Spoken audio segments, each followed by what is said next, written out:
Hi friends, ಹೇಗಿದ್ದೀರಾ ಎಲ್ಲರೂ? ಬನ್ನಿ ಫ್ರೆಂಡ್ಸ್, ನಮ್ಮ ಪುಟ್ಟ ಗಾರ್ಡನ್ ನೋಡ್ಕೊಂಬರೋಣ. ನೋಡಿ ಫ್ರೆಂಡ್ಸ್, ನಮ್ಮ ಮನೆಯ ಪುಟ್ಟ ಗಾರ್ಡನ್ ಇದು. ಇಲ್ಲಿ ಒಂದು ಕರಿಬೇವಿನ ಗಿಡ ಸಾಕಿದ್ದೀನಿ ಫ್ರೆಂಡ್ಸ್. ಇಲ್ಲಿ ಹಳದಿ ಕಲರ್ ಹೂವಿನ ಗಿಡ ಇದೆ. ಅದರ ಹೆಸರು ಗೊತ್ತಿಲ್ಲ ಫ್ರೆಂಡ್ಸ್ ನನಗೆ. ನನ್ನ ಫ್ರೆಂಡ್ ಕೊಟ್ಟಿದ್ದು ಹಚ್ಚಿದ್ದೀನಿ. ಹಾಗೆಯೇ ಒಂದು ಬಾಳೆ ಗಿಡ ಸಾಕಿದ್ದೀನಿ ಫ್ರೆಂಡ್ಸ್. ಇಲ್ಲಿ ನೋಡಿ ಕನಕಾಂಬರಿ ಗಿಡ. ಯಾಕೋ ಹೂವೇ ಬಿಡ್ತಾ ಇಲ್ಲ ಫ್ರೆಂಡ್ಸ್. ಅದರ ಹಿಂದ್ಗಡೆ ಮಲ್ಲಿಗೆ ಹೂವಿನ ಗಿಡ ಸಾಕಿದ್ದೀನಿ ನೋಡಿ ಫ್ರೆಂಡ್ಸ್. ಒಂದು 2-3 ಮೊಗ್ಗು ಬಿಟ್ಟಿರಬೇಕು. ಇವಾಗ ಸೀಸನ್ ಸ್ಟಾರ್ಟ್ ಆಗಿದ್ದಿಲ್ಲ ಫ್ರೆಂಡ್ಸ್, ಇನ್ಮೇಲೆ ತುಂಬ ಬಿಡುತ್ತೆ ಅಂತ ನೋಡಬೇಕು.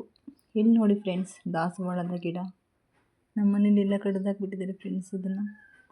ಅದರ ಪಕ್ಕದಲ್ಲೇ ಒಂದು ಗಿಡ ಇದೆ ನೋಡಿ, ದೇವ ಪುಷ್ಪ ಅಂತ ಕರೀತಾರೆ ಫ್ರೆಂಡ್ಸ್. ಕಣಗಿಲೆ ಅಂತಲೂ ಕರೀತಾರೆ. ಆ ಗಿಡ ಸಾಕಿದ್ದೀನಿ ಫ್ರೆಂಡ್ಸ್. ಎಷ್ಟೊಂದು ಹೂ ಬಿಟ್ಟಿದೆ ನೋಡಿ ಫ್ರೆಂಡ್ಸ್, ಎಷ್ಟು ಚೆನ್ನಾಗಿದೆ ಅಲ್ವಾ? ಪೂಜೆಗಂತೂ ತುಂಬ ಚೆನ್ನಾಗಿದೆ ಫ್ರೆಂಡ್ಸ್ ಈ ಹೂವು. ಹಾಗೆ ಫ್ರೆಂಡ್ಸ್, ಅದರ ಪಕ್ಕದಲ್ಲಿ ನೋಡಿ ಫ್ರೆಂಡ್ಸ್, ಮಲ್ಲಿಗೆ ಹೂವಿನ ಗಿಡ ಇದೆ. ಇವಾಗ ತಾನೇ ಸ್ವಲ್ಪ ಸ್ವಲ್ಪ ಹೂ ಬಿಡ್ತಾ ಇದೆ ಫ್ರೆಂಡ್ಸ್. ಹೀಗೆ ಅದರ ಪಕ್ಕದಲ್ಲಿ ಡೇರೆ ಹೂವಿನ ಗಿಡ ಕೂಡ ಕಾಣಿಸ್ತಾ ಇದೆ, ಇವಾಗ ಹಚ್ಚಿರೋದು.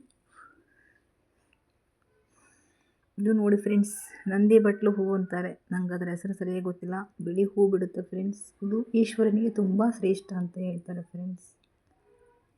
ಅದನ್ನು ಸಾಕಿದ್ದೀನಿ ಫ್ರೆಂಡ್ಸ್. ಇಲ್ಲಿ ನೋಡಿ ಮಾವಿನ ಗಿಡ ಇದೆ, ತೆಂಗಿನ ಗಿಡ ಇದೆ ಫ್ರೆಂಡ್ಸ್.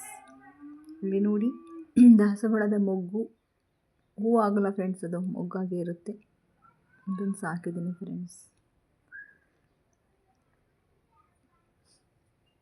ನನಗೆ ಹೂವಿನ ಗಿಡ ಸಾಕಬೇಕು ಅಂತ ತುಂಬ ಇಷ್ಟ ಫ್ರೆಂಡ್ಸ್. ಇಲ್ಲಿ ನೋಡಿ ಫ್ರೆಂಡ್ಸ್, ಇದನ್ನು ಪಾರಿಜಾತ ಅಂತ ಕರೀತಾರೆ ಫ್ರೆಂಡ್ಸ್. ಶ್ರೀಕೃಷ್ಣನಿಗೆ ಇಷ್ಟವಾದಂತಹ ಪಾರಿಜಾತ ಗಿಡ ಇದು. ಇದರ ಪಕ್ಕದಲ್ಲಿಯೇ ಅಲೋವೆರಾ ಗಿಡ ಸಾಕಿದ್ದೀನಿ ಫ್ರೆಂಡ್ಸ್.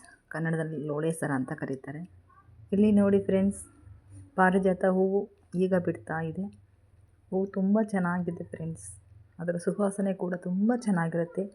ಕೃಷ್ಣನಿಗೆ ತುಂಬ ಇಷ್ಟವಾದದ್ದು ಫ್ರೆಂಡ್ಸ್ ಇದು. ಸತ್ಯಭಾಮಿಗೆ ಇಷ್ಟವಾದ ವೃಕ್ಷ. ತುಂಬ ಚೆನ್ನಾಗಿದೆ ಫ್ರೆಂಡ್ಸ್. ಇಲ್ಲಿ ನೋಡಿ ಕನಕಾಂಬರಿ ಗಿಡ 2 ಹಚ್ಚಿದ್ದೀನಿ ಫ್ರೆಂಡ್ಸ್.